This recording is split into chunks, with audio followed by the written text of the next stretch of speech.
It was 2:07 a.m. when the first crash shattered the silence.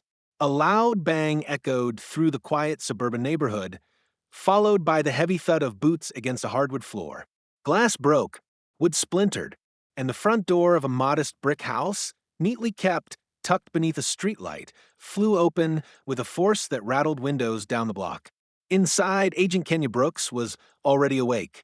She hadn't slept much lately. Being a senior-level FBI agent in the Bureau's Internal Corruption Division didn't allow for rest, especially not when she was sitting on a classified investigation into a rogue cluster of officers within the local police department, a unit suspected of falsifying reports, planting evidence, and intimidating black residents across the district. She had names. She had timestamps. She had video. And most importantly, she hadn't told a soul where she lived. So, when armed officers burst into her home without knocking or announcing, her instincts kicked in. Not fear, readiness. She moved quickly and silently through the hallway in a black tank top and sweatpants, her service pistol already in hand. Her badge was on the nightstand, her ID tucked into the drawer. The power was out, cut from the main breaker. This wasn't a raid based on protocol. This was something else. Through the shadows, she counted them. For officers in tactical gear, flashlights sweeping the room like predators, one of them kicked over a lamp. Another yelled for the suspect to get on the floor. Kenya's eyes narrowed. She didn't recognize the badge numbers, but she knew the faces from the file she'd been building over 6 months. Officer Jeff Harlan, history of misconduct. Sergeant Lucas Brady, linked to 2 wrongful arrests. The irony? Kenya had a detailed report on both of them sitting in a locked cabinet 20 feet away. They didn't know who she was. FBI. She called out firmly, stepping into view with her weapon pointed down, finger off the trigger. You're in the wrong house. On the ground. One of them barked, unaware they'd just stormed into a federal agent's home without a warrant, probable cause, or backup. Kenya didn't flinch. I said I'm with the FBI. I have federal authority, and this break-in is being recorded. You have 5 seconds to lower your weapons. The men hesitated. Confusion flickered in their eyes. They hadn't expected resistance, certainly not calm, composed resistance, and certainly not from a black woman in her own home. One of them stepped forward, aggressive. We have a tip. This address is linked to a suspect. You were told wrong. Kenya cut in, her voice cold. And now you're trespassing illegally armed and violating federal law. The security cameras are recording. I suggest you holster your weapons and step outside before this turns into something your department can't bury. For a long, tense second, no one moved. Then one officer shifted, clearly shaken. Kenya used the moment. She reached slowly for her badge on the table and held it up. Special Agent Kenya Brooks, FBI Internal Affairs. And I know exactly who each of you are. The silence was deafening. She could see their faces pale as the weight of her words sank in. This wasn't just a mistake. This was an ambush on someone who'd been quietly building a case against them. And now they were caught on camera in her house with no legal justification. What they didn't know yet was that this wasn't the end of the story. It was just the beginning. By 9 a.m., the precinct buzzed with routine. Dispatchers relaying calls, detectives pacing hallways with half-sipped coffee, and officers chuckling about weekend stories in the locker room. But a storm was coming, and only a few inside knew it. Sergeant Lucas Brady leaned against the evidence locker, replaying the night's events in his head. The raid, the woman, the badge. He hadn't slept. Neither had Harlan or the other 2 officers. What was supposed to be a scare tactic, an off-the-books home invasion meant to send a message to a nosy neighbor, had turned into something else entirely. That woman was no civilian. She wasn't just some black woman living in the wrong zip code. She was the FBI, and she knew their names. Lucas tapped his foot nervously, eyes darting toward the captain's office. His throat tightened. You think she'll go public? He whispered to Harlan, who sat nearby, pretending to scroll through his phone. Harlan didn't answer. He didn't have to. They both knew they had messed with the wrong person. In the corner of the room, a new face walked in, confident posture, eyes like steel. Kenya Brooks, black blazer, FBI credentials hanging around her neck, and a manila folder tucked under one arm. The front desk officer greeted her politely, not knowing who she was. But when Lucas looked up and saw her approaching, his face lost all color. She didn't say a word. Not yet. Kenya walked past the reception and headed straight for Captain Doyle's office. The captain, an older white man with decades of experience and a talent for quiet cover-ups, had no idea what was about to hit him. Kenya knocked once, then entered. Inside, she placed the folder on his desk and slid it forward. "Good morning, Captain. I'm Agent Brooks. I'm here to formally present an ongoing federal investigation into systemic misconduct within your department." Doyle raised an eyebrow. "Come again." Kenya opened the folder. Photos, bodycam screenshots, tampered reports, false arrests. One sheet listed names. Officers who had quietly built a reputation for intimidation and manipulation, particularly in black and minority neighborhoods. And right there, Lucas Brady, Jeff Harlan, and two others. The captain's face went rigid. "I believe your officers attempted to intimidate a federal agent in her home last night. Without a warrant, without a knock, without realizing who they were dealing with."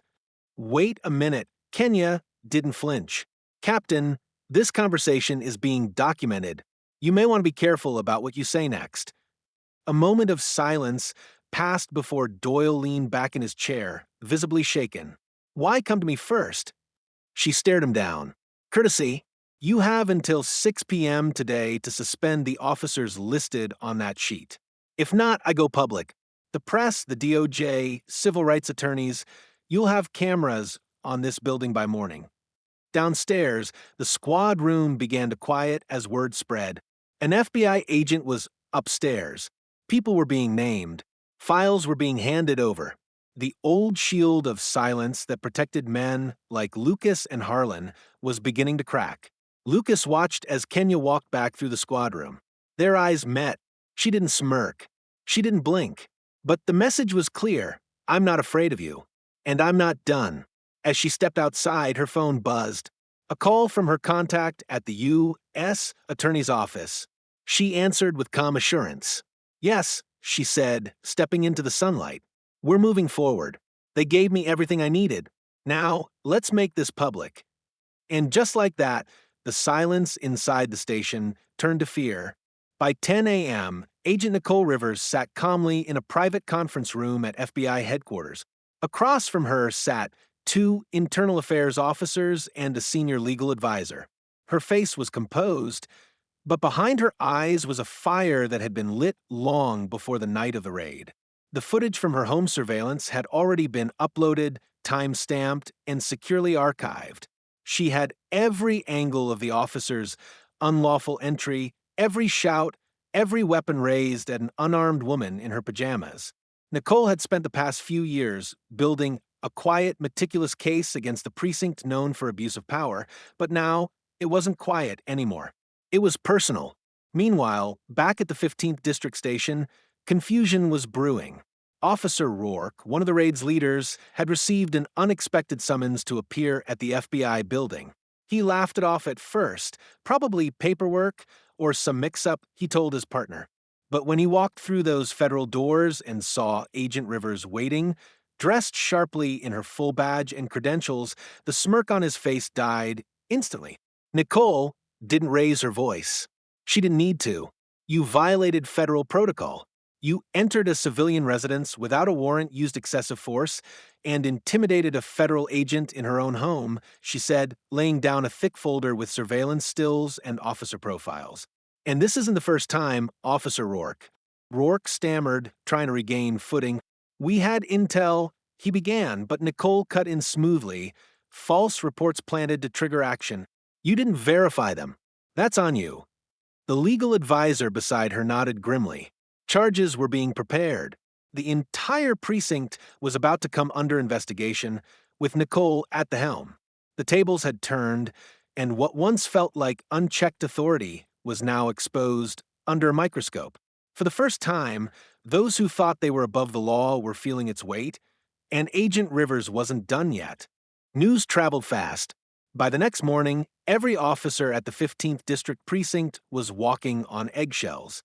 Whispers filled the halls, files were hastily shredded, and cell phones were wiped clean. The station's captain, who had once brushed off complaints about unlawful raids and racial profiling, now found himself fielding calls from Washington. Internal Affairs had launched a full-blown investigation. Nicole's video footage, case files, and years of quiet intel had triggered a domino effect. It wasn't just about the raid on her house anymore. It was about exposing a culture of corruption that had gone unchecked for far too long. Nicole sat in a federal briefing room surrounded by a joint task force, her presence commanding and unapologetic. She laid out her years-long investigation piece by piece. Dozens of civilian complaints ignored, body cams mysteriously malfunctioning, aggressive policing targeting communities of color, and a pattern of fabricated intel used to justify midnight raids. The room fell silent when she played the audio from her own incident. One officer laughing as he kicked her door in, another mocking her for acting like she had rights. When it ended, no one dared speak first. She didn't need pity, she needed action. That evening, Nicole walked past the shattered frame of her front door, now replaced. Her neighbors waved, more respectful than ever, but there was something else in their eyes. Hope. Word had spread about who she really was and what she was doing. For once, they felt seen. Nicole wasn't just fighting for herself. She was fighting for every innocent person who had been dragged out of bed, screamed at, handcuffed, or worse.